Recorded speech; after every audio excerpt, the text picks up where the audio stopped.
CNBC आवाज की financial literacy की मुहिम पहला कदम में आप सभी का स्वागत है। मैं हूं कविता थपलियाल। पहला कदम में इन दिनों हम बात कर रहे हैं शेयर बाजार में निवेश की और उम्मीद है हमारे पिछले एपिसोड्स में आपके कई सवालों के जवाब आपको मिल गए होंगे। अगर फिर भी आपके जहन में कोई सवाल उठ रहा है तो आप हमें सवाल भेज सकते हैं हमारी वेबसाइट pehlakadam.in पर जाकर, साथ ही फेसबुक के पेज पर जाकर भी अपना सवाल आप पोस्ट कर सकते हैं। आप SMS के जरिए भी अपना सवाल हम तक पहुंचा सकते हैं। लेकिन चलिए आज की चर्चा को शुरू करते हैं और आज हम बात करेंगे टेक्निकल एनालिसिस की और एक्सपर्ट्स के तौर पर हमारे साथ जुड़े हुए हमारे मार्केट एडिटर अनिल सिंह भी। अनिल जी, पिछले एपिसोड में हमने टेक्निकल एनालिसिस के कुछ पहलुओं पर तो रोशनी डाली ही थी, लेकिन अब इसको आगे बढ़ाते हुए कुछ और अहम पहलू हैं जिसके जरिए अगर आप इस अप्रोच को अपनाते हैं कोई भी स्टॉक को खरीदने के लिए या निवेश को लेकर कोई फैसला लेना चाहते हैं तो और सटीकता आपके पूरे एनालिसिस में आ जाएगी। मुझे ये बताइए कि आखिर टेक्निकल एनालिसिस ये जो तरीका है हम किस किस तरह के निवेश के लिए इस्तेमाल कर सकते हैं? कोई भी वो प्रोडक्ट, कोई भी वो एसेट जिसमें आपके पास दो चीजें हैं, प्राइस और वॉल्यूम के डेटा, ओके, वो आप टेक्निकल एनालिसिस कर सकते हैं। क्योंकि टेक्निकल एनालिसिस की जान ही दो चीजों में, प्राइस मूवमेंट होना चाहिए और वॉल्यूम्स होने चाहिए। राइट। तो फर्ज करें, जनरली तो हम बात इक्विटी की करते हैं, तो इक्विटी में तो है ही। अब सोने की ट्रेडिंग होती है, गोल्ड का प्राइस और वॉल्यूम का डेटा है, वहां आप टेक्निकल एनालिसिस कर लीजिए। चांदी का है, हर एक मेटल का है, फर्ज करें क्रूड का है। ओके, मतलब ये प्राइस और वॉल्यूम आपको दिखाई देगा, वहां पर आप हर एक के चार्ट बना सकते हैं आप। अच्छा, दूसरा सबसे बड़ी खूबसूरती क्या है टेक्निकल एनालिसिस की, आपको उस प्रोडक्ट की, उस एसेट की बहुत ज्यादा जानकारी होने की जरूरत नहीं है। अच्छा, अब मैं आपको ये कहूं कि क्रूड के एक बैरल क्रूड का अगर लॉट है तो अब उस एक बैरल क्रूड में कितना क्रूड आता होगा तो हम तो लीटर के हिसाब से जानते हैं। हाँ। अब हमें जानने की जरूरत नहीं कितना आता है, लेकिन आपकी यूनिट है आपके पास, बैरल में कितना वॉल्यूम हो रहा है, प्राइस किस तरह से मूव कर रही है, तो आप चार्ट निकाल सकते हैं। अच्छा। तो फंडामेंटल और टेक्निकल एनालिसिस में एक बड़ा फर्क यही कि फंडामेंटल एनालिसिस में एक एक चीज समझनी बहुत जरूरी है, लेकिन टेक्निकल एनालिसिस में आपको सिर्फ दो ही चीजें समझनी है, यानी अगर मैं क्रूड का ही एग्जाम्पल आगे बढ़ाऊं तो फंडामेंटली हम देखते हैं कि उसकी सप्लाई, डिमांड और जो भी देश जो इसके उत्पादक हैं वहां पर किस तरह की फिलहाल तैयारी चल रही है क्रूड को लेके, जो भी चीजें होती हैं वो तो हमें ध्यान में रखनी होगी खबरों के लिहाज से भी। हाँ। लेकिन क्या टेक्निकल एनालिसिस में इसे ट्रैक करना जरूरी नहीं है? बिल्कुल भी नहीं। एक्चुअली मैं बताऊं, जो कई सारे इतने सक्सेसफुल टेक्निकल एक्सपर्ट्स हैं दुनिया भर में, वो न्यूज देखते ही नहीं है। अच्छा, वो खबरें देखते ही नहीं है। वो उनका ये मानना है कि जो कुछ दिखता है वो चार्ट में दिखता है। ओके। पुराने प्राइस और वॉल्यूम में दिखता है, उसके बेसिस पर हम फ्यूचर प्रेडिक्ट करते हैं। हाँ, ये जरूर हो सकता है कि कभी कभार किसी स्टॉक को लेकर, किसी कमोडिटी को लेकर कोई अचानक से कोई ऐसी खबर आ जाए अनएक्सपेक्टेड, और उसकी वजह से फंडामेंटल्स बदल जाए, बिगड़ जाए या बन जाए, और एक बड़ा मुंह, बड़ी गैप से ऊपर या नीचे की ओपनिंग हो सकती है, वो होती है, लेकिन इवेंचुअली चार्ट उसको एडजस्ट कर लेता है। तो चार्टिस्ट जो हैं, जो चार्ट के बेसिस पे ट्रेड करते हैं या इन्वेस्ट करते हैं, वो ये सब चीजें देखती नहीं। वो कोई वायर्स नहीं देखेंगे, कोई टेलीविजन चैनल नहीं देखेंगे, कोई न्यूज़पेपर तक नहीं पढ़ते, ताकि वो अनबायस्ड रहें जब चार्ट देख रहे हैं। तो अनबायस्ड रहने के लिए भी काफी लोग इन्फॉर्मेशन नहीं लेते हैं। ये टेक्निकल एक्सपर्ट्स की खासियत है। लेकिन हाँ, जहां तक इसके इस्तेमाल का सवाल है, इक्विटी तो सबसे ज्यादा है ही। किसी भी तरह की कमोडिटीज जो हमने बात की, गोल्ड, सिल्वर, मेटल, क्रूड, जो आप नाम लें, जो ट्रेड होता है, इवन डेट इंस्ट्रूमेंट, आप इंटरेस्ट रेट्स के चार्ट्स बना सकते हैं। अच्छा, इंटरेस्ट रेट स्वैप्स जो है वो ट्रेड होते हैं, उनके चार्ट्स बन जाते हैं, बॉन्ड प्राइसेस के चार्ट बन जाते हैं, तो वो भी बनना पॉसिबल है। तो फिक्स इनकम में आप इस्तेमाल कर सकते हैं, इंटरेस्ट रेट्स में इस्तेमाल करते हैं। सबसे ज्यादा दुनिया भर में ट्रेडिंग किस में होती है? सबसे ज्यादा ट्रेडिंग होती है किसी एक एसेट क्लास में, तो वो है करेंसी। एग्जैक्टली। करेंसी के चार्ट्स बनेंगे आपके, डॉलर का मूव, डॉलर इंडेक्स किस तरह से ऊपर नीचे हो रहा है, डॉलर पाउंड का कोरिलेशन, डॉलर यूरो का कोरिलेशन, डॉलर रुपी का कोरिलेशन, उसके चार्ट्स बनते हैं, और उसके बेसिस पे लोग ट्रेड करते हैं। तो futures, FNO, stock futures, index futures, simple एक ही लॉजिक है कि जहां प्राइस और वॉल्यूम के डाटा आपके पास है, उसका हर चीज का चार्ट बना सकते हैं। कई बार लोग मजाक में ये भी कहते हैं कि मैचेस चल रहे हैं क्रिकेट के, तो पुराने ट्रैक रिकॉर्ड के हिसाब से कब किस टीम ने कितने रन बनाए उसका भी एक टेक्निकल एनालिसिस होना चाहिए। ये तर्क तो हम सभी चीज में, हर सेक्टर में, हर फील्ड में इसका इस्तेमाल कर सकते हैं और लोग करते हैं। इसलिए कि टेक्निकल एनालिसिस की स्टडी बड़ी वास्ट है और कम समय में कम पढ़ाई करके किसी चीज की कम समझ के बावजूद अगर प्राइस और डेटा का आप एनालिसिस प्रॉपर तरीके से कर पाए पास्ट का, तो उसके बेसिस पे आप फ्यूचर को रीजनेबली सही तरीके से अंदाजा लगा सकते। लेकिन इसका मतलब ये नहीं कि केवल टेक्निकल एनालिसिस के चलते ही आप सही और सटीक निष्कर्ष पर पहुंचेंगे। बैकअप आपको चाहिए होता है। इनफैक्ट फंडामेंटल्स अगर मैं बात करूं तो ये एक तरह से कॉम्प्लीमेंट करते हैं एक दूसरे को और दोनों को साथ में लेकर ही आपको आगे चलना चाहिए। हाँ, अगर आपकी एक्सपर्टाइज ये है कि दोनों को लेकर चल सकते हैं, या फिर आप एक डिसीजन में एक सिंपल चीज क्या है कविता, एक चीज में आपकी महारत होनी चाहिए। बिल्कुल, हाँ, कि फंडामेंटल या टेक्निकल एक आपको अच्छा आता है तो दूसरा आप किसी से पूछ सकते हैं। जैसे मुझे jack of all master of none नहीं बनना है। मुझे आप पूछेंगे टेक्निकल या फंडामेंटल से ज्यादा क्या समझ में आता है, तो मैं ये कहूंगा मुझे फंडामेंटल समझ में आता है। तो अगर मुझे फंडामेंटल समझ में आता है कि ये स्टॉक ठीक है तो इसके चार्ट्स के बारे में मैं पूछ सकता हूँ, या मुझे टेक्निकल समझ में आता है तो मैं इसकी क्वालिटी ठीक है या नहीं। कई बार लोग कहते हैं कि भले टेक्निकल करेंगे लेकिन अच्छी क्वालिटी के स्टॉक्स में करेंगे, तो आप किसी अच्छे फंडामेंटल एनालिस्ट को पूछिए, भाई एचडीएफसी बैंक ठीक है ना, ये कंपनी ठीक है ना, वो बता देगा, फिर आप ट्रेड करिए। सो कॉम्प्लीमेंट कर सकते हैं बेसिकली। आगे बढ़ते हैं और इसी विश्लेषण को हम बेहतर तरीके से समझते हैं सपोर्ट और रेजिस्टेंस के लिहाज से भी। जैसा आपने कहा कि प्राइस और वॉल्यूम आपको ध्यान में देना चाहिए, लेकिन यहाँ पर सपोर्ट और रेजिस्टेंस के तर्क जो हैं कैसे हमें आसानी से टेक्निकल विश्लेषण को समझने में मदद करेंगे? सपोर्ट और रेजिस्टेंस कुछ नहीं है, कुछ लेवल्स हैं। ओके, कुछ आंकड़े हैं प्राइस के, वो है। अब कैसे?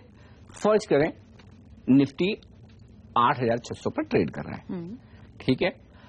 अब निफ्टी नीचे गिर सकता है तो कितना गिर सकता है? तो ये कहेंगे कि कई दिनों से निफ्टी 8,500 के नीचे नहीं जा रहा है। अच्छा, तो पहला सपोर्ट लेवल आ गया 8,500, दूसरा सपोर्ट लेवल 8,475 आ गया, ओके, तीसरा 8,400 आ गया। ओके, तो निफ्टी पर 3 सपोर्ट हो गए, जिसे कई लोग S1, S2, S3 भी कहते हैं। जनरली 3 सपोर्ट और 3 रेजिस्टेंस निकाले जाते हैं। अब सपोर्ट लेवल क्या है? बेसिकली सपोर्ट लेवल ये है कि अगर ट्रेंड तेजी का है, तेजी के ट्रेंड में भी ऐसा तो नहीं होगा कि हर रोज बाजार ऊपर जाएंगे, राइट, कभी तो नीचे आते हैं, कभी ऊपर जाते हैं। 5 दिन तेजी करेंगे, 2 दिन मंदी भी हो सकती है। बिल्कुल। तो जब ऊपर की तेजी का ट्रेंड है और बाजार थोड़ा करेक्ट होता है, नीचे जाता है, तो लोग ये पूछते हैं कि सपोर्ट कहां लेगा, यानी कि ये कहां रुकेगा। हाँ। तो वो पहला लेवल है। हाँ। अब इसका मतलब ये नहीं कि वहां से जरूरी नहीं कि वो सपोर्ट लेकर वापस तेजी हो ही जाए, वो लेवल नीचे भी जा सकता है। अच्छा, हाँ, मतलब देखिए मार्केट में कोई भी लेवल सेफ नहीं है, कोई भी लेवल नहीं टूटेगा ऐसा कुछ नहीं है। लेकिन एक सपोर्ट लेवल बनाने के लिए उस फिगर तक, उस आंकड़े तक बार बार स्टॉक को गिरना होगा। बार बार भी हो सकता है, एक बार भी हो सकता है। कई बार ये कहते हैं कि स्टॉक ने वहां सपोर्ट लिया, पहली बार सपोर्ट लिया, ऊपर आ गया। कई बार ये कि डबल बॉटम बनाया, ट्रिपल बॉटम बनाया, मतलब एक ऐसा 2 बार या 3 जहां से चाल बदल जाती है। संभावना ये है कि देखिए पहला तो ट्रेंड जो हमने पिछली बार बताया कि मार्केट का या स्टॉक का ट्रेंड ऊपर की तरफ या नीचे की तरफ। आपने ट्रेंड पता कर लिया कि ऊपर का है। अब ऊपर के ट्रेंड में हर रोज नहीं बढ़ेगा, राइट। जब भी नीचे आए तो बाजार नीचे कब तक और कितना आ सकता है, वो आपको पता लगाना है। तो सबसे पहले आपको लगता है कि अगर 8,500 तक आ सकता है तो ये पहला सपोर्ट हो गया। तो आप क्या करेंगे? तेजी के बाजार में आपको थोड़ा सा इंतजार करके खरीदारी करनी है, तो आप सपोर्ट का इंतजार करेंगे, पहले सपोर्ट का। तो वो हो गया सपोर्ट। रेसिस्टेंस इसी तरीके से बाजार ऊपर जा रहा है और ऊपर जाएगा तो कहां जाकर रुकेगा, वो रेसिस्टेंस है। यानी कि कई बार ऐसा होता है कि तेजी का मार्केट है, 9,119 निफ्टी ने हाई बनाया, उसके बाद गिरना शुरू हुआ, 6,825 तक गिरा, फिर बढ़ना शुरू हुआ। तो कुछ लोग मानते हैं कि जितना गिरा उसका 68% तक ऊपर जा सकता है, तो वो रेसिस्टेंस हो सकता है। या शॉर्ट टर्म में 8,650 पहले जा सकता है, उसके बाद 8,750 नेक्स्ट लेवल हो सकता है, तो उसे रेजिस्टेंस कहते हैं, R1, R2, R3। अच्छा, ये तो यानी कि तेजी के मार्केट में भी बाजार जाएगा ऊपर, लेकिन एकदम सीधा नहीं जाएगा, कहीं तो रुकेगा, वहां प्रॉफिट बुकिंग आएगी। हाँ। तो जिनको प्रॉफिट बुकिंग करनी है वो रेजिस्टेंस लेवल पर नजर रख सकते हैं, और जिनको फ्रेश खरीदारी करनी है वो सपोर्ट लेवल पर नजर रख सकते हैं। और मंदी का मार्केट है तो ठीक उल्टा, कि मंदी के केस में क्या होगा, बाजार नीचे जा रहा है, बाजार नीचे जा रहा है तो बाजार सपोर्ट कहाँ लेगा, तो कई बार लोग मंदी की पोजीशन काटनी है अपनी, तो पहले वो इंतजार करते हैं कि इंपॉर्टेंट सपोर्ट के आसपास आ जाए, वहां हम काटेंगे। और फिर से मंदी करनी है तो बोलेंगे आने दो ऊपर, जितना रेजिस्टेंस के नजदीक आएगा वहां बेचेंगे, हम सेफ हो जाएंगे। तो तेजी और मंदी में इस तरह से सपोर्ट और रेजिस्टेंस लेवल होते हैं, और इन्हीं के तर्ज पर आप खरीदारी या बिकवाली का फैसला भी ले सकते हैं। और इन दोनों में एक कोरिलेशन है। कोरिलेशन क्या है, समझिए बाजार तेजी का है और हम ये कहते हैं कि चलिए इस वक्त निफ्टी 8,600 को पार करने में मुश्किल हो रही है, ठीक है, 3-4 अटेम्प्ट किए लेकिन उसके पार नहीं जा पा रहा है, अचानक से किसी दिन निकल गया, निकल के 50-100 पॉइंट की तेजी हो गई, तो 8,600 जो रेजिस्टेंस था वो अब सपोर्ट बन जाता है, क्योंकि किसी इंपॉर्टेंट लेवल के पार निकला है बाजार। इसी तरह से जो कोई रेजिस्टेंस होता है वो आपका सपोर्ट हो गया। जैसे अगर समझिए मजबूत है बाजार लेकिन गिरना शुरू हो, तो ऐसे में पहला सपोर्ट लेवल है, वहां बाजार रुकना चाहिए या स्टॉक गिरने से रुकना चाहिए। जरूरी नहीं ऐसा हो, कई बार नहीं भी होता है, उसके नीचे भी चला जाता है, नीचे चला जाता है तो फिर टेक्निकल एक्सपर्ट क्या करते हैं कि नेक्स्ट लेवल क्या है, उस नेक्स्ट लेवल तक देखते हैं कि शायद गिर सकता है, और तब आपका सपोर्ट रेजिस्टेंस का काम करने लगता है। तो ऐसे में सपोर्ट और रेजिस्टेंस लेवल कोई फिक्स लेवल नहीं है, हर रोज बदलता रहता है, हर रोज। और कुछ लोग जो दिन के दौरान ट्रेडिंग करते हैं, यू वोंट बिलीव, वो लोग तो आवरली चार्ट बनाते हैं, घंटे घंटे भर के, और घंटे भर के सपोर्ट लेवल और रेजिस्टेंस लेवल देखते हैं, क्योंकि उन्हें तो दिन भर में ही ट्रेड करना है। तो आप 15-15 मिनट के सपोर्ट रेजिस्टेंस निकाल सकते हैं, घंटे भर का निकाल सकते हैं, दिन भर का निकाल सकते हैं, हफ्ते का निकाल सकते हैं। लेकिन ये माहिर ट्रेडर्स का ही काम है। माहिर निकाल तो कोई भी सकता है। आप भी अगर 15 दिन टेक्निकल एनालिसिस की क्लास करेंगे, थोड़ा पढ़ेंगे, 1-2 बुक और समझेंगे, करना शुरू करेंगे, बट अल्टीमेटली तो एक्सपीरियंस है, क्योंकि सबके सामने वही प्राइस है, सबके सामने वही डेटा है, उसके बावजूद एक आदमी खरीदारी का कॉल लेता है, एक बिकवाली का लेता है, और दोनों को लगता है हम एक दूसरे से ज्यादा समझदार हैं, और वो तो बाद में पता चलता है कि समझदार कौन निकला, पैसा किसने बनाया। लेकिन जब दोनों के सामने सेम डेटा है तो फिर कॉल तो किसी एक ही का सही होगा। तो ये जो किसका सही होता है, ये एक्सपीरियंस से आता है। मतलब वो ज्ञान सबके पास है, लेकिन उस ज्ञान को आप पैसा कमाने में किस तरह से इस्तेमाल करते हैं, ये बड़ी चीज है, ये अनुभव से आती है। लेकिन ऐसे में मुझे ये बताइए कि वॉल्यूम्स को हम कैसे डिकोड कर सकते हैं? टेक्निकल एनालिसिस में वॉल्यूम बहुत अहमियत रखता है, क्योंकि प्राइस तो सबको बड़ी इजी से पता चल जाती है, लेकिन किस वॉल्यूम पे कितना कारोबार हुआ वो पता लगाना और उसको एनालिसिस करना काफी जरूरी है। अब वॉल्यूम में 2 चीजें हैं कविता, एक तो ये कि सामान्य तौर पर जितना कारोबार हो रहा है, ये हो रहा है, आप अंदाजा लगा लेते हैं। दूसरा ये कि कई बार वॉल्यूम में कुछ एक्स्ट्रा ऑर्डिनरी वॉल्यूम हो जाते हैं। कैसे? कुछ बड़े सौदे हो गए जिन्हें हम ब्लॉक डील्स कहते हैं, तो कई बार आपको ब्लॉक डील्स को मिलाकर भी देखना होता है, कई बार ब्लॉक डील्स हटाकर भी देखना होता है। अगर आप तेजी कर रहे हैं और आपको लगता है किसी एक प्राइस पर किसी एक स्टॉक में बड़ी ब्लॉक डील्स हुई, तो आप उसे पॉजिटिव भी ले सकते हैं। क्यों? क्योंकि इस लेवल पर किसी एक बड़े इन्वेस्टर की बिकवाली होनी थी, हो गई, किसी दूसरे नए इन्वेस्टर ने खरीदा। अब समझिए, मुझे बेचकर निकलना था, आपने खरीदा है, तो ऐसा तो नहीं कि आपने खरीदा है तो आज खरीदा 2-4 दिन में बेच देंगे। बड़ा ब्लॉक 1%, 2%, 5% हिस्सेदारी आप किसी कंपनी की खरीदी तो रखेंगी ना। तो लोग उससे क्या मतलब निकालते हैं कि शॉर्ट टर्म में सप्लाई खत्म हो गई है, तो स्टॉक के ऊपर जाने की गुंजाइश बन जाती है। वहीं दूसरी ओर मंदी का बाजार है, ब्लॉक डील्स हो रहे हैं, तो लोगों को लगता है कि ये फंड ने बेचना शुरू किया है, इस लेवल पर बेचा है, अभी भी इसके पास और स्टॉक है, खत्म नहीं हुआ, ऊपर आएगा तो और बेचेगा, तो फिर वो लेवल एक तरह से रेजिस्टेंस हो जाता है। तो वॉल्यूम की इंपॉर्टेंस है। एक तो नॉर्मल कोर्स में वॉल्यूम कितने प्राइस के एक्शन के साथ मिलाना है। प्राइस बढ़ रही है, वॉल्यूम बढ़ रहा है, बहुत अच्छा संकेत है। प्राइस घट रही है, वॉल्यूम बढ़ रहा है, ये खराब संकेत है स्टॉक की प्राइस के लिए। लेकिन प्राइस बढ़ रही है, वॉल्यूम नहीं बढ़ रहा है, तो आप तेजी पर कॉन्फिडेंस कम रखिए। प्राइस घट रही है, वॉल्यूम भी कम हो रहा है, तो बहुत ज्यादा मंदी में मत आइए। बिना वॉल्यूम के, कई बार हम कहते हैं ना, बिना वॉल्यूम के स्टॉक गिर रहा है या बिना वॉल्यूम के स्टॉक बढ़ रहा है, तो स्टॉक की चाल उसके साथ वॉल्यूम मिलकर आ जाए तो फिर क्या कहने, तो फिर जो एनालिसिस होता है वो एकदम परफेक्ट होता है। लेकिन इसी विश्लेषण को हम चार्ट्स में कैसे समझ सकते हैं और क्या क्या पैटर्न्स होते हैं चार्ट्स में, जिसको समझकर आप अपनी खरीदारी या बिकवाली का फैसला ले सकते हैं? इस पर करेंगे विस्तार से बात, लेकिन इस ब्रेक के बाद।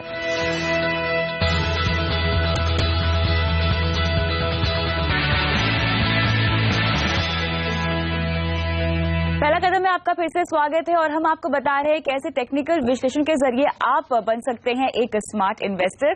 और चर्चा को आगे बढ़ाते हैं अनिल जी, अब वक्त आ गया है जिन चार्ट्स की पूरे शो के दौरान हम बात कर रहे थे उन चार्ट्स के बारे में दर्शकों को समझाने की। किस किस तरह के पैटर्न्स बनते हैं और क्या मतलब होता है हर एक पैटर्न का? हाँ, बहुत सारे पैटर्न्स है। शुरुआत हेड एंड शोल्डर्स के साथ की जाए, जो बड़ा फेमस, कई बार आप दिन भर CNBC आवाज पर सुनते होंगे लोगों से कि हेड एंड शोल्डर दिखाते हैं। हेड एंड शोल्डर पैटर्न बना है। हेड एंड शोल्डर क्या है? ये शोल्डर है दोनों जी, ये सर है ऊपर, यानी कि प्राइस का मूवमेंट कैसे हुआ? यूं ठीक है, यहाँ से प्राइस शुरू हुई ऐसे, इस तरह का वो बेल टाइप का एक मूवमेंट बना है। ठीक है, तो आप कहाँ देख रहे हैं हेड एंड शोल्डर बना? वो आपको कब पता चलेगा? जब यहाँ से प्राइस मूवमेंट शुरू हुआ, इधर आकर यहाँ तक आ गया। तो जब यहाँ आ रहा है तो क्या दिखेगा? ये दिखेगा कि नीचे का ट्रेंड है, क्योंकि आप यहाँ से यहाँ तक प्राइस मूवमेंट को नीचे देख रहे हैं। चार्ट ऐसे बना ना, ये तो यहाँ पर आपको लगेगा कि ये तो मूवमेंट नीचे का। लेकिन अगर आप थोड़ा सा चार्ट को बड़ा करके देखेंगे तो एक हेड दिखेगा, दो शोल्डर दिखेंगे। तो हेड एंड शोल्डर पैटर्न में क्या होता है कि जो चार्ट बना हुआ है उसके विपरीत मूवमेंट आगे आएगा। यानी कि वापस एक हेड बनेगा।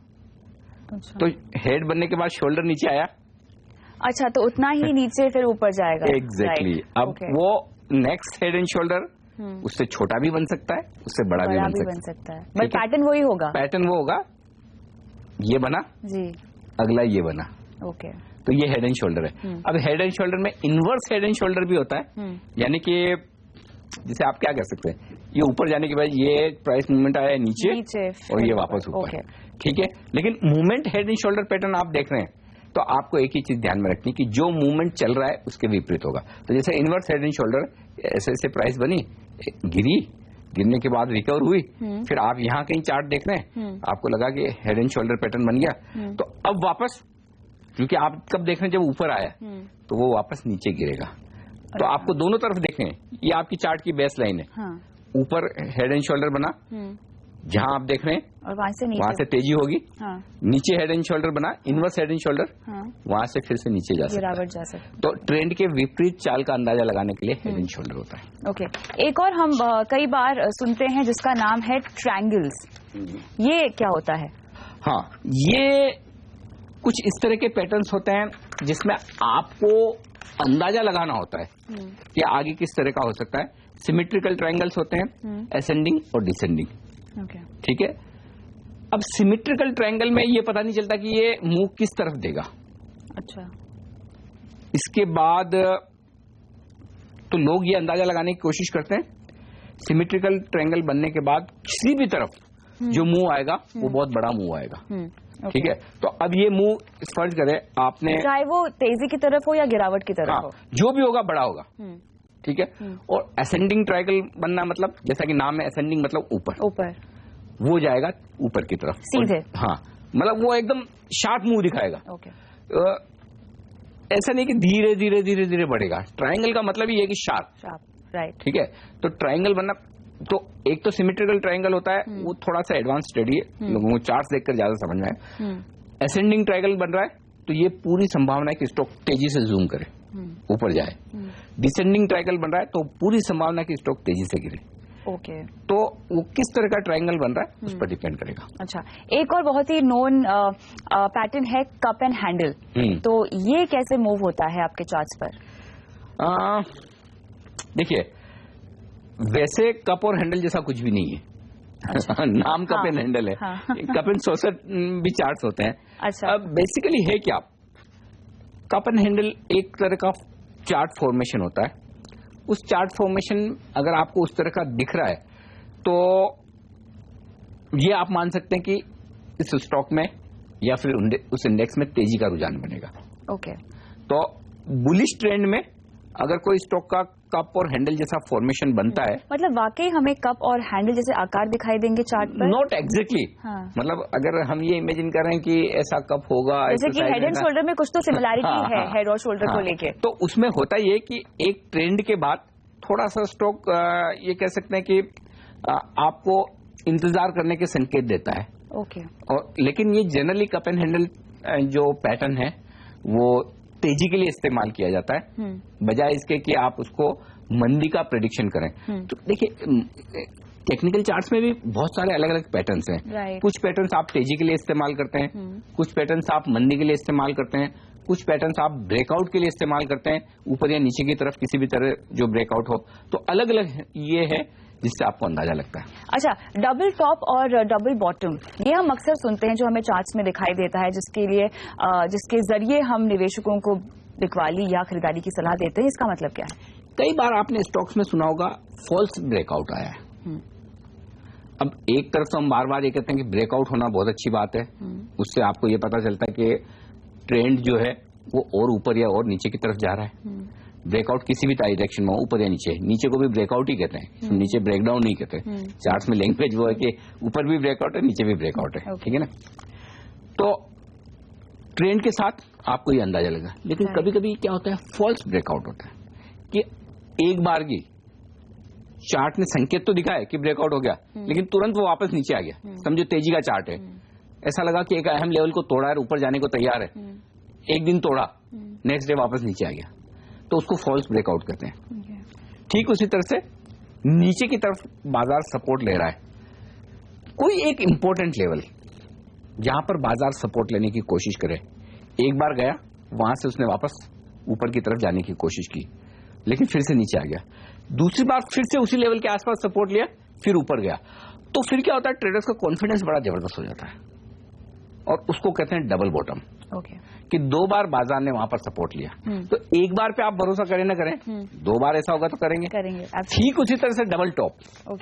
समझिए जैसे पिछले दिनों में बार बार 8,600 के पार नहीं निकल रहा था, तो लोगों को लगा कि ये तो डबल टॉप बन रहा है, बार बार मार्केट वहीं पर जाकर रुक रहा है। ठीक उसी तरह लोग ये मान रहे थे कि 8,500 पर double, triple, 4 time, 5 times bottom बन रहा है। तो ये आपको चार्ट पर पढ़ना होता है, किसी एक पर्टिकुलर लेवल पर बाजार एक से ज्यादा बार सपोर्ट ले तो यानी कि डबल बॉटम है, किसी एक लेवल पर बाजार बार बार जाकर अटके तो उसे हम कहते हैं डबल टॉप है। अनिल जी, बातें हैं आखिरी पैटर्न पर जो कि है फ्लैग और पेनेंट, इनका इम्पैक्ट क्या होता है? देखिए कई बार जो ट्रेंड आपको पता है कि तेजी का या मंदी का है, फर्ज करें तेजी का ट्रेंड है,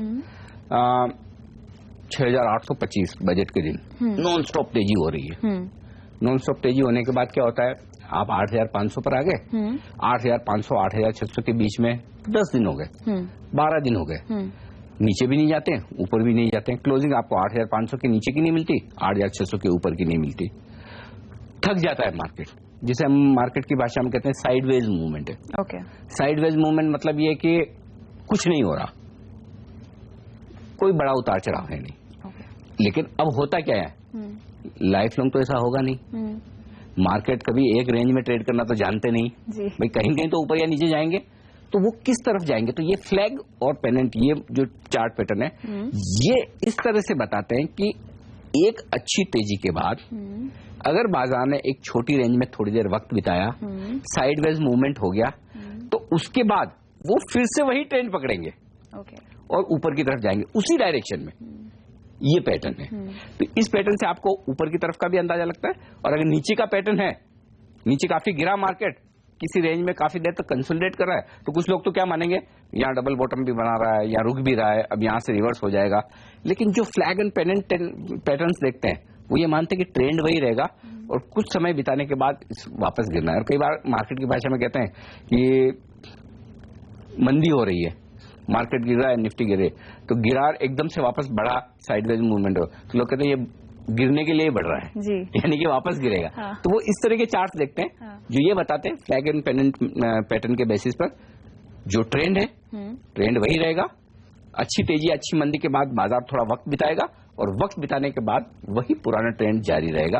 ये इस पैटर्न से पता चलता है। चलिए, तो यहाँ पर टेक्निकल विश्लेषण को लेकर तमाम बारीकियां, गुरु मंत्र हमने आपको दे दिए हैं, लेकिन फिलहाल पहला कदम में अभी वक्त है एक छोटे से ब्रेक का। ब्रेक के बाद हमारे साथ होंगे वे टू वेल्थ के CEO MR शशिभूषण और उनके साथ चर्चा करेंगे CNBC आवाज के मार्केट एडिटर अनिल सिंह भी। बने रहिए हमारे साथ।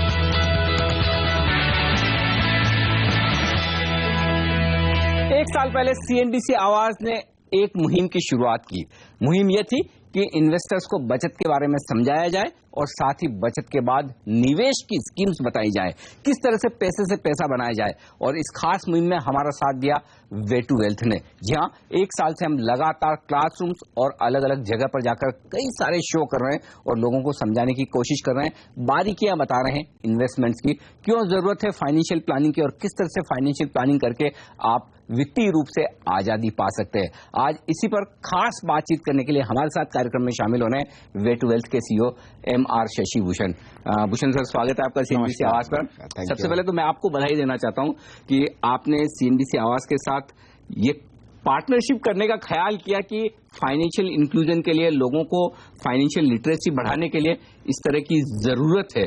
ये ख्याल दिमाग में कैसे आया कि इस तरह का कोई एक मुहिम चलाना चाहिए, प्रोग्राम बनाना चाहिए? बिल्कुल एक बढ़िया सवाल पूछा आपने, बिकॉज ये एक अगर मुद्दे माना जाएगा तो शुरुआत से वे टू वेल्थ ग्रुप का एक इच्छा था कि फाइनेंशियल इंक्लूजन में पार्टिसिपेट कैसा हो सकता है एक कंपनी का। दूसरा, अगर सच्ची तरीके से ये कंट्रीब्यूशन नाम की कोई चीज से गिना जाए तो वो कैसा हो सकता है। वो उसी की ड्यूरेशन या पीरियड में आपका एक प्रपोजल आया था। हमने सोचा कि हर एक कॉर्पोरेट में हम जाते हैं, हर एक स्कूल में जाते हैं, एजुकेशन के नाम पे CSRs करते हैं। Is there a way to be more participative and more contributive to this whole segment? So हमने सोचा कि इसमें पार्टिसिपेट करके it will be a great contribution to the society per se, and also alongside जो business उभर आता है उसका हम एड्रेस कर सकते हैं। इसमें एक इंटरेस्टिंग बात आपने जो कही, CSR, कॉर्पोरेट सोशल रेस्पॉन्सिबिलिटी, और मैं बताना चाहता हूं हमारे दर्शकों को, एक्चुअली ये आप कर रहे हैं। रीजन ये कि ऐसा नहीं कि आप पहले और आखिरी ब्रोकर हैं, ब्रोकरेज हाउस हैं जिन्होंने हमारे साथ किसी शो को स्पॉन्सर किया हो। पहले भी कई किए, आगे भी करेंगे। लेकिन होता क्या है, वो शोज पूरे के पूरे इक्विटी पर टारगेटेड होते हैं, ट्रेडर्स और इन्वेस्टर्स पे होते हैं। कोई भी इस तरह के शो नहीं करना चाहता कि जिसमें शुरुआत से ये बताए कि बैंक अकाउंट कैसे खोला जाएगा, डीमेट अकाउंट कैसे खोला जाएगा, क्योंकि वो टारगेटेड कस्टमर है नहीं आपके। लेकिन उसके बावजूद आपने ये किया, इसके लिए वाकई में काफी तारीफ का काबिल है। तो शुरुआत तो आपने की और आपने ये भी कहा कि हम चाहते हैं कि लास्ट माइल तक पहुंचे। एक साल में जो कुछ भी सफर रहा है, जितने हमने शोज किए हैं, क्लासरूम किए हैं, या फिर अलग अलग जगह पर जाकर हमने जो शोज किए पूरे देश भर में, आपको किस तरह का रेस्पॉन्स मिला? किस तरह की आपको लगता है कि लोगों में वाकई में फाइनेंशियल लिटरेसी की जरूरत है? एब्सोल्युटली। मैं पहला एक एग्जांपल बताऊंगा आपको। एक साल 1.5 साल पहले एक सर्वे रिपोर्ट आया था। उसमें ये कहा गया था कि savings ratio in India is above the age of 35 around 34%। जब उस एज ग्रुप को 10 साल से हम रिड्यूस करें, अब 25 साल की सेविंग्स देखें, तो आप शॉक एकदम शॉक हो जाएगा आपको कि वो -2% था। अच्छा, एक्चुअल नंबर्स ये है। Okay. So there is so much of vacuum in terms of that कि इवोल्यूशन के साथ, ये जनरेशन गैप के साथ, higher age people are saving more, younger age people are saving less. ये इम्बैलेंस को हम how do we get a real balance? So वो कॉर्पोरेट लाइफ जो चालू करता है एक कॉर्पोरेट एम्प्लॉय, वहीं से वो उसको इंट्यूशन रहना चाहिए, एजुकेशन होना चाहिए, उसको एक कंसर्न होना चाहिए कि सेविंग्स इज वेरी इंपॉर्टेंट। सो ये अगर आप लेंगे तो the gap is about 37% between the two age groups. यानी कि आपके कहने का मतलब ये कि हायर एज में जाने के बाद तो लोग बचा रहे हैं, करेक्ट, लेकिन यंगर एज में नहीं बचा रहे हैं, और यंगर एज से शुरुआत करनी चाहिए। बिल्कुल बिल्कुल बिल्कुल। उसमें क्या होगा, the participation is much earlier. शुरुआत एक इंसेप्शन से होगा, उनका स्कोप ऑफ एक्टिविटी बढ़ेगा, उनका लाइफ का एस्पिरेशंस जो है, भले फर्स्ट कार हो, फर्स्ट होम हो, फर्स्ट इन्वेस्टमेंट इनटू इक्विटीज हो, वो एक प्लान्ड तरीके से आगे बढ़ सकता है। आप खुद एक बड़े कॉर्पोरेट हाउस हैं, अलग अलग तरह की कंपनियां आपके ग्रुप में हैं, वे टू वेल्थ तो आप चला ही रहे हैं, कई सारे आपके कस्टमर्स हैं जिन्हें आप देश भर में वेल्थ क्रिएशन की प्लानिंग देते हैं। लेकिन ये बताइए कि आपका, मैंने ये देखा है कि पूरा फोकस ज्यादातर कॉर्पोरेट एम्प्लॉयज पर है, इसकी क्या वजह है? वेल मैं इसको हाँ या ना दोनों का आंसर देता हूँ। हाँ इसलिए ताकि वो एक कॉर्पोरेट रेस्पॉन्सिबिलिटी जो मैंने बताया कि जैसे एग्जीक्यूटिव क्लास का जो एड्रेसल है वो somewhere middle of the pyramid होता है। बॉटम ऑफ द पिरामिड जो आप बोलते हैं, जो हम एनपीएस लाइट और एनपीएस में जो काम किया मैं आपको उसके बारे में भी बताऊंगा। ये मिडिल लेयर जो है मैंने पिक इसलिए किया ताकि the spread is so large, the opportunity is so large from a business पर्सपेक्ट। At the same time वो कोर कॉम्पिटेंस का, जो ऑर्गेनाइजेशन का कोर कॉम्पिटेंस होता है उसका एकदम सही इस्तेमाल ये सेगमेंट में होता है। One level low bottom of the pyramid में हम अगर जाएंगे तो भले वो स्कूल एजुकेशन हो या inclusion at the inception level जो कॉर्पोरेट एम्प्लॉय नहीं है, we have contributed big time into NPS light. वो जो गवर्नमेंट का मुद्दा था जो हर एक नागरिक को ये जो पोस्ट रिटायरमेंट या 60 साल के बाद का जो उसका एक सोशल सिक्योरिटी बनाने के लिए जो मुद्दा था उसमें हमने पार्टिसिपेट किया है। और अभी आप जाके एनपीएस के बारे में भी देखेंगे तो it has been our extreme focus to get more and more people to be associated with this very very important product. Because अगर हम डेवलप्ड कंट्रीज में जाते हैं तो सोशल सिक्योरिटी इतना एक अच्छा सोशल सिक्योरिटी है। हम खुद अगर इंडिया में देखेंगे तो हम ये एड्रेसल का गैप रहा है सदियों से, सालों से। ये आखिरकार ये एनपीएस प्रोडक्ट एक ऐसा प्रोडक्ट है जिसमें every single citizen eventually once he gets into the age of beyond 18 can start plan and start investing and be benefited for his own creation of a social security. बिल्कुल। और मैं बता दूं हमारे दर्शकों को कि एनपीएस शशि भूषण के दिल के बेहद करीब है। इस प्रोडक्ट को वो बेहद प्यार करते हैं और बेहद अच्छे तरीके से आप लोगों को रिकमेंड करना चाहते हैं। मैं थोड़ी देर में विस्तार में इस पर चर्चा करूंगा कि किस तरह के लोगों के लिए एनपीएस की स्कीम फायदेमंद है, किस तरह से आप उसमें निवेश कर सकते हैं, रिटायरमेंट में किस तरह के बेनिफिट्स होंगे। इन तमाम मुद्दों पर बात करेंगे शशि भूषण से। लेकिन उससे पहले इंटरेस्टिंग बात जो कॉर्पोरेट एम्प्लॉयज की हम कर रहे थे, एक तो उनके पास पैसे होते हैं, एक उन्हें वैसे समझे कि पढ़े लिखे हैं, तो अगर उन्हें थोड़ा सा फाइनेंशियल लिटरेसी के बारे में शुरुआत में बता दिया जाए तो फिर ये उनके लिए आसान है कि वो प्रॉपर फाइनेंशियल प्लानिंग कर ले शुरुआत में और उसके बाद अपने गोल्स को डिफाइन करके आगे बढ़े। एब्सोल्युटली। ये फाइनेंशियल प्लानिंग एक इम्पॉर्टेंट हिस्सा है। इसको कहा जाए कि लेवल 3 होगा। एजुकेशन पहला ये है कि इन्वेस्ट क्यों करना चाहिए, दूसरा इन्वेस्ट करने का उनका रिस्क एपिटाइट कितना है, किस में इन्वेस्ट करना चाहिए, क्या रिटर्न एक प्रोडक्ट का विश्लेषण देके उनको एक हद तक लाने का है। पहला कदम में वक्त एक छोटे से ब्रेक का, और ब्रेक के बाद जब लौटेंगे हम शशि भूषण से खास बातचीत करेंगे एनपीएस के बारे में। पूछेंगे उनसे क्यों आपके हमारे सबके लिए जरूरी है एनपीएस और किस तरह से आप रिटायरमेंट पर इसके फायदे उठा सकते हैं। इन सब पर होगी बातचीत एक छोटे से ब्रेक के बाद।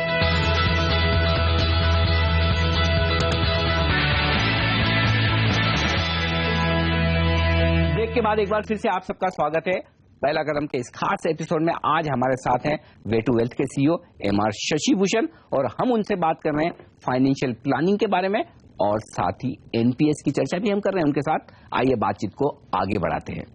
आज हमें पता है और हम लोगों को बताते हैं कि फाइनेंशियल प्लानिंग की क्या जरूरत है, क्यों करना चाहिए, लेकिन एक्चुअली 25 साल पहले जब हमने करियर की शुरुआत की तो हमें ये कोई समझाने वाला था नहीं। और दूसरी बात है कि तब हम फाइनेंशियल प्लानिंग के नाम पे सिर्फ एक काम करते थे कि टैक्स प्लानिंग, बस फरवरी मार्च आया टैक्स कैसे बचाना है, उसके लिए कहाँ कहाँ पैसा डालना है। तो टैक्स प्लानिंग और फाइनेंशियल प्लानिंग दोनों को अलग अलग तरीके से देखने समझने की कितनी जरूरत है।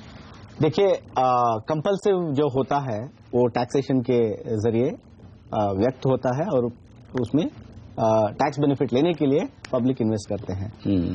दूसरा जो है फाइनेंशियल प्लानिंग जो होता है वो आखिरकार it's like a life cycle planning. India में एक चैलेंज ये है कि until unless you are compelled to do something, whether it is investment और इंश्योरेंस और through any other product which through the tax concessions, उसमें पब्लिक का participation थोड़ा कम होता है। सो ये दृष्टि थोड़ा इधर फाइनेंशियल प्लानिंग पे लगा के हर चीज के लिए क्या होता है, अगर आप 15 साल पहले का एक प्रोडक्ट का वैल्यू देखेंगे और आज देखेंगे और 10 साल बाद देखेंगे, इन्फ्लेशनरी इफेक्ट से कितना बढ़ गया है वैल्यू की वजह से वैल्यू कितना बढ़ गया है, is that equivalent saving happening in your own account is what is critical. So financial planning एक तरफा है, टैक्स प्लानिंग एक तरफा है. You can choose the best to integrate both, but it should not stop only at tax planning. Tax planning is only a medium to get you there to take those benefits which government is giving to you. But उसको आगे बढ़ा के एक बड़े पैमाने पे ले जाके how to address your life's interest is what is important. क्योंकि अभी तक ये होता है कि सेक्शन 88 में 1.5 लाख रुपए का कहाँ कैसे डालना है वो कर लिया, फिर सैलरी वाली आपकी 10 लाख हो, 50 लाख हो या 1 करोड़ हो, सबको 1.5 लाख रुपए बचाना है. तो वो नहीं चलेगा, वो नहीं चलेगा, ये बिल्कुल नहीं चलेगा. और टैक्स कंसेशंस जो देते हैं it's only to enhance your savings, but वो सिर्फ वो ही सेविंग है, वो गलत बात है. बिकॉज शुरुआत उधर से करना है, आगे बढ़ के you have to plan it in such a way that all your life's requirement, whether it is child's education, your purchase of a vehicle, purchase of a house, whatever it is, they are planned systematically and you reach your life's goalpost every time and every time. अच्छा मुझे दूसरी चीज जो है, जो हिंदुस्तान में हम generally देखते हैं लोगों के, पैसा बचाना तो जानते हैं, वो हमें सिखाने की जरूरत नहीं.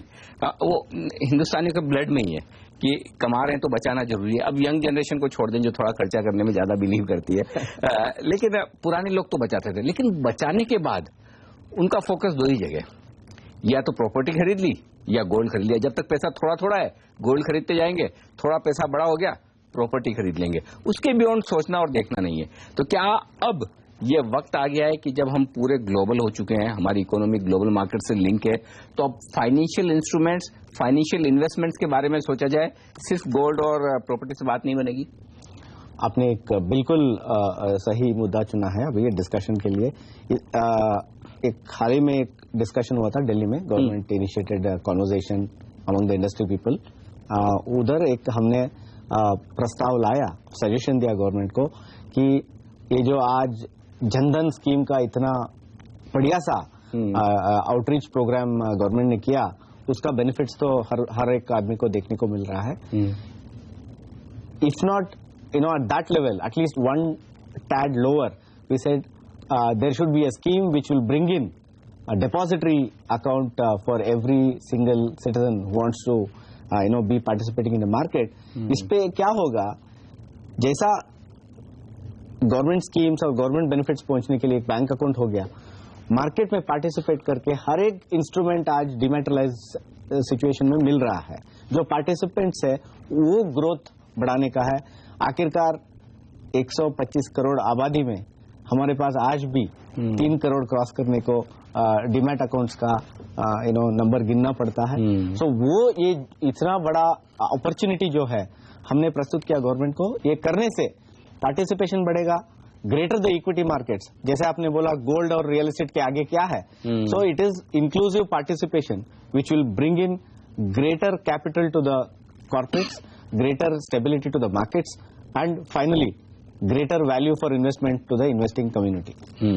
यानी कि कुछ न कुछ ऐसे टैक्स बेनिफिट दिए जाए, क्योंकि हमारी आदत तो वही है कि जब तक हमें किसी में टैक्स में फायदा नहीं हो तब तक हम उस तरफ सोचते नहीं. तो या तो कोई ऐसा टैक्स बेनिफिट मिले जिससे लोगों का रुझान इक्विटी पार्टिसिपेशन की तरफ बढ़े. वैसे तो इससे बढ़िया क्या हो सकता है कि इक्विटी 1 साल रखो और टैक्स फ्री है, long term capital gain tax 0 है. इससे बढ़िया इंसेंटिव हो नहीं सकता, लेकिन लोग अभी भी उस तरफ नहीं बढ़ते. लेकिन एक मुद्दा जो आप वाकई में काफी विस्तार में चर्चा करना चाहते हैं, बातचीत करना चाहते हैं, और जो आपके दिल के बड़ा करीब है, एनपीएस. एनपीएस एक आम आदमी के लिए, एक आम इन्वेस्टर के लिए क्या अहमियत है इसकी?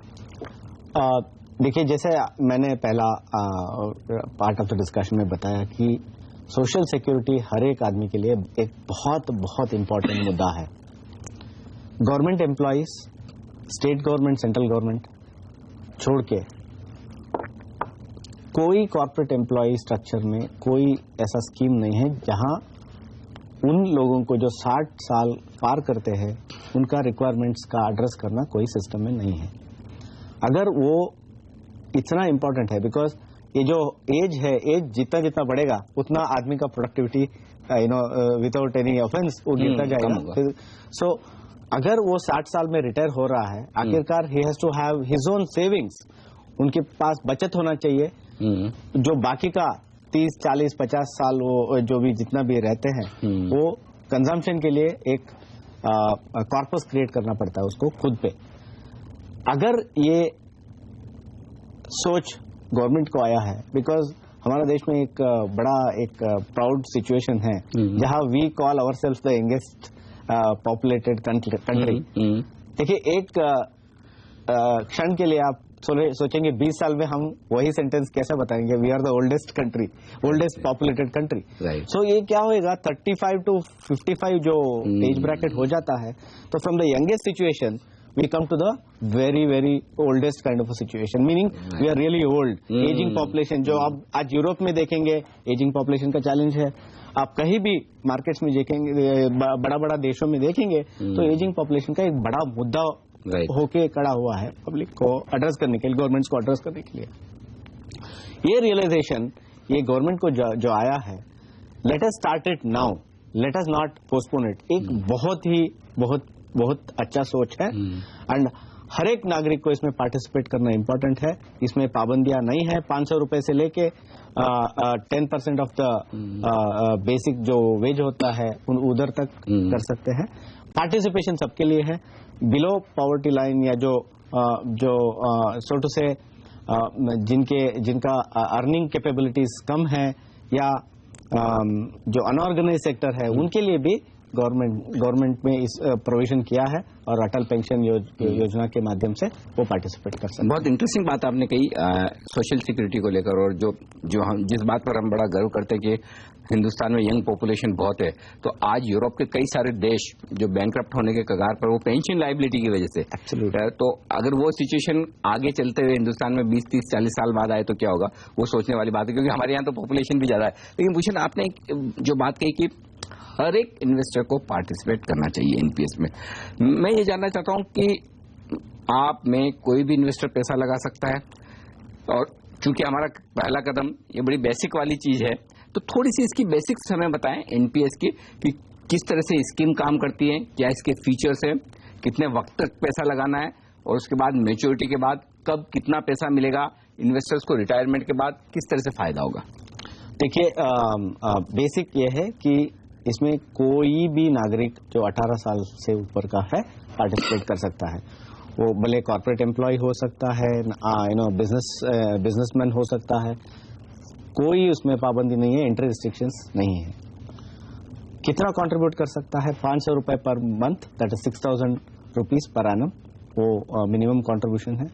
उससे उधर से लेके वो इंडिविजुअल कंट्रीब्यूशन है तो there is definitely no limit. अगर कॉर्पोरेट कंट्रीब्यूशन है तो that limitation, because it's the employer's contribution, there is a restriction of 10% of the basic of the individual.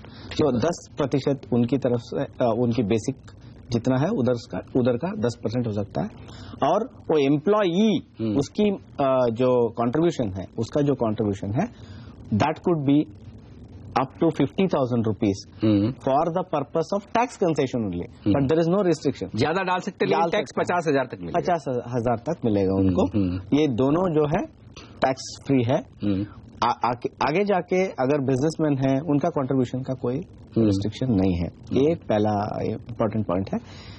ये कहाँ कर सकते हैं, public sector banks, appointed brokers like us, there are about 62 POPs, जो बोलते हैं points of presence, government PFRDA appoint किया है हम लोगों को, तो आप कहीं भी जाके ये एप्लीकेशन भर के आपका अकाउंट खोल सकते हैं।